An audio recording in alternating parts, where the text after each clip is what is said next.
What's good, YouTube? It's your boy, Blue Blood Sports TV, back at y'all with another one. So, two-time welterweight world champion, superstar boxer, Showtime Shawn Porter, who is now retired with a record of 31 wins, 4 losses, 1 draw, 17 big wins by way of knockout. One time in his career, he was stopped 5'7" with a 69.5-inch arm reach at 34 years of age.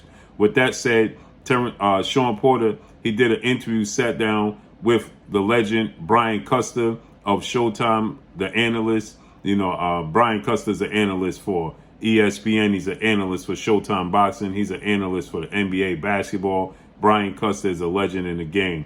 He sat down with Shawn Porter, and they discussed a plethora of things. Obviously, Shawn Porter's last fight against undefeated 3-division world champion, former junior welterweight, undisputed world champion, currently the reigning WBO welterweight world champion, who is widely considered by many to be the '1 best pound-for-pound fighter in the world, in Terence Crawford. 38 wins, no loss, and no draw, 29 big wins by way of knockout. He is 34 years of age, 5'8" with a 74-inch arm reach. He defeated Shawn Porter via a 10th round TKO stoppage victory. That was November of 2020. November 20th of 2021.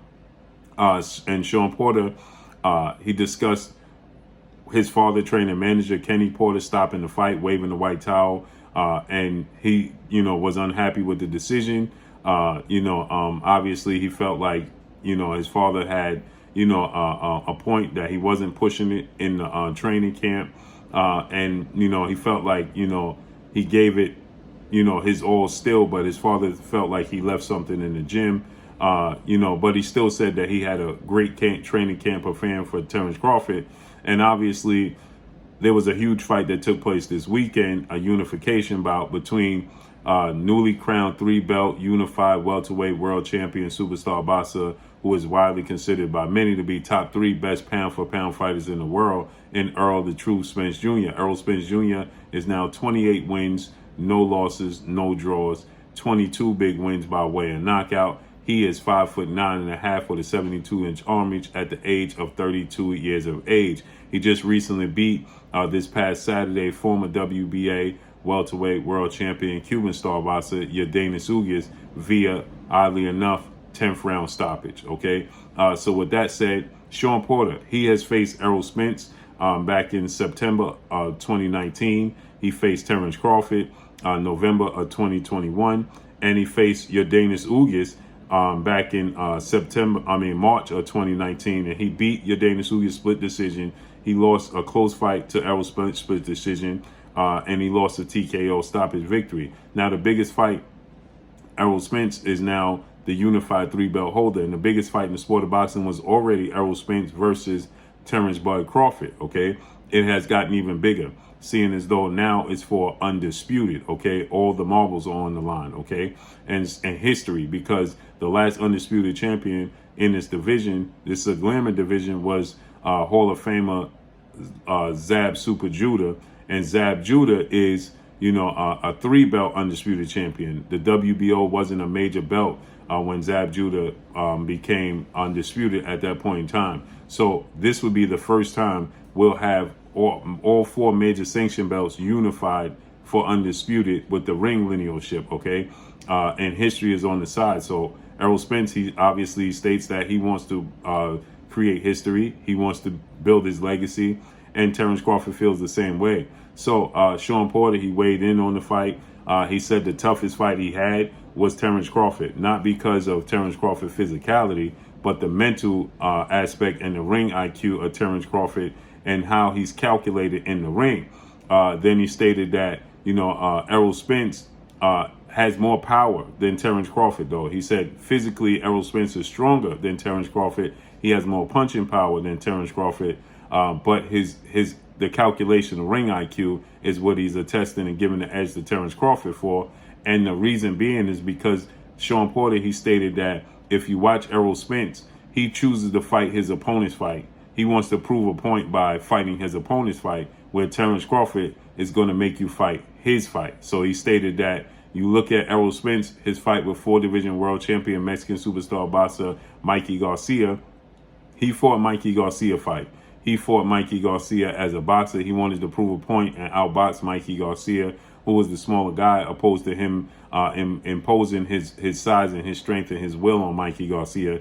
He wanted to prove that he could outbox Mikey Garcia, because you had two legends in legendary retired Hall of Fame iconic superstar boxer George Foreman and Sugar Ray Leonard, both picking Mikey Garcia to win if it goes to a decision and it's a boxing match. They felt that Mikey Garcia would outbox Errol Spence Jr., but if it was a knockout, Errol Spence would stop Mikey Garcia. So he looks up, that being Errol Spence, to Sugar Ray Leonard, and the fact that Sugar Ray Leonard picked Mikey Garcia, well, that didn't sit well for Errol Spence, so he wanted to prove a point, so he simply outboxed Mikey Garcia.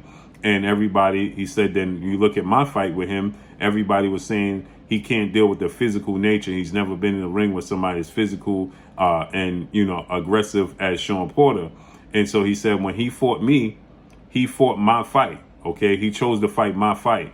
He said he decided to stay in the pocket. Now, he was successful. He wants to beat you at your game. So he said he won the fight. He says, but if Errol Spence looked back and be honest, he would do things different. He wouldn't fight my fight, okay? That might have made it closer. Don't know how the outcome would have been, but, it obviously made it closer.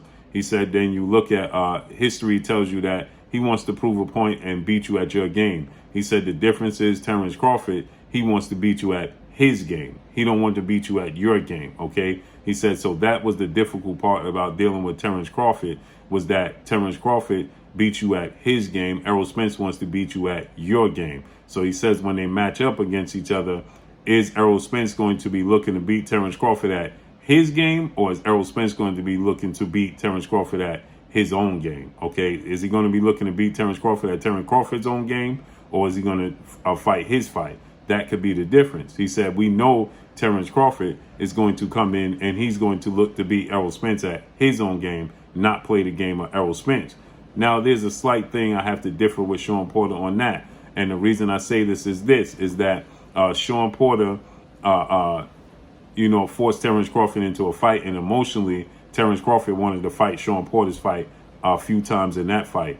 Terence Crawford, he wanted to fight Ugas Kavaliauskas at Ugas Kavaliauskas' game as well on the inside. Now, he had success in doing it, okay, but he likes to fight you at your game as well. Terence Crawford has a chip on his shoulder, and he too wants to prove a point. When you clip Terence Crawford, he wants to go back into a dogfight. If you go back and listen to the commentary between Andre Ward and Timothy Bradley when Shawn Porter fought Terence Crawford, they're both attesting to, look at Terence Crawford. He's now turning into a dogfight. He's no longer looking to box. So if Errol Spence clips Terence Crawford, and Terence Crawford gets embarrassed, or Terence Crawford gets wants to get his get back, right? Terence Crawford is going to make it a dogfight, and that's where the physicality of Errol Spence will take over.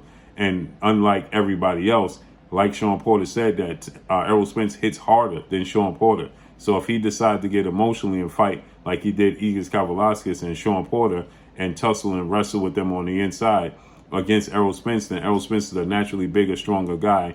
He'll start to break down Terence Crawford like he broke down bigger guys in Kell Brook in his first title opportunity and Yordenis Ugas in his last fight. Now, obviously, the difference is Terence Crawford has far more power than Yordenis Ugas, and he's a better pure boxer, obviously, than Kell Brook. Okay, so with that said, he differs. His intangibles, his arms are longer. But if you smother Terence Crawford's arms and force him to fight on the inside, he's not as comfortable as he is in that no man's land, as I call it, that mid-range area for him. Okay, and on the outside. Okay, he's not comfortable on the inside as you would perceive him, because his arms are extremely long. He needs a little bit of space to be able to throw his punches, where Errol Spence punches on the inside are more compact and more thudding on the inside, and he's more of a relentless body puncher.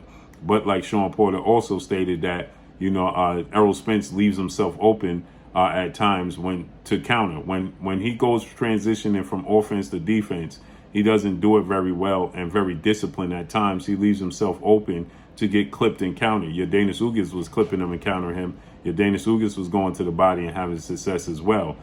He was jabbing Errol Spence's body, countering, throwing hooks to Errol Spence's body.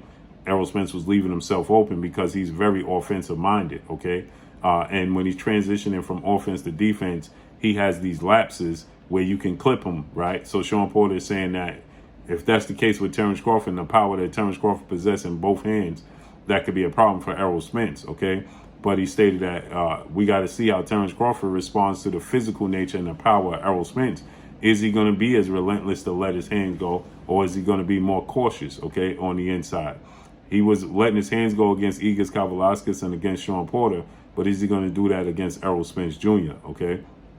I mean, he has way more power. So, you know, this is going to make for a very interesting fight. It's the reason it's the biggest fight in the sport of boxing, and I can't wait to see how it unfolds. So Shawn Porter says that Keith Thurman and Errol Spence hits harder than Terence Crawford, but Terence Crawford is more crafty and puts pressure on you mentally with his ability to make adjustments. Now, another thing a lot of people are pointing to is that Terence Crawford has the ability to switch from southpaw to orthodox, but he's no longer effective in the orthodox stance as he once was in yesteryear, okay? You can see slippage in the orthodox stance. He's more of a southpaw these days. So Errol Spence is a natural big southpaw. Southpaws don't like to fight southpaws, and they take their advantages away. So let's see how this unfolds and plays out. But that's all I got for y'all. Make sure you hit the like button. Drop a comment in the comment section. Let me know what y'all think. Y'all already know what it is. It's your boy Blue, Blue Blood Sports TV. Hate, like, comment, and subscribe. If you haven't subscribed, hit the subscribe button. Hit the like button. Hit the bell icon to get all the new notifications. Follow me on Instagram at Blue Blood Sports TV, all one word. Y'all already know what it is. Shouts out to the entire LDBC. Shouts out to New Media. Shouts out to Black Media Row. Make sure you like and share these videos. That's all I got for y'all. Peace.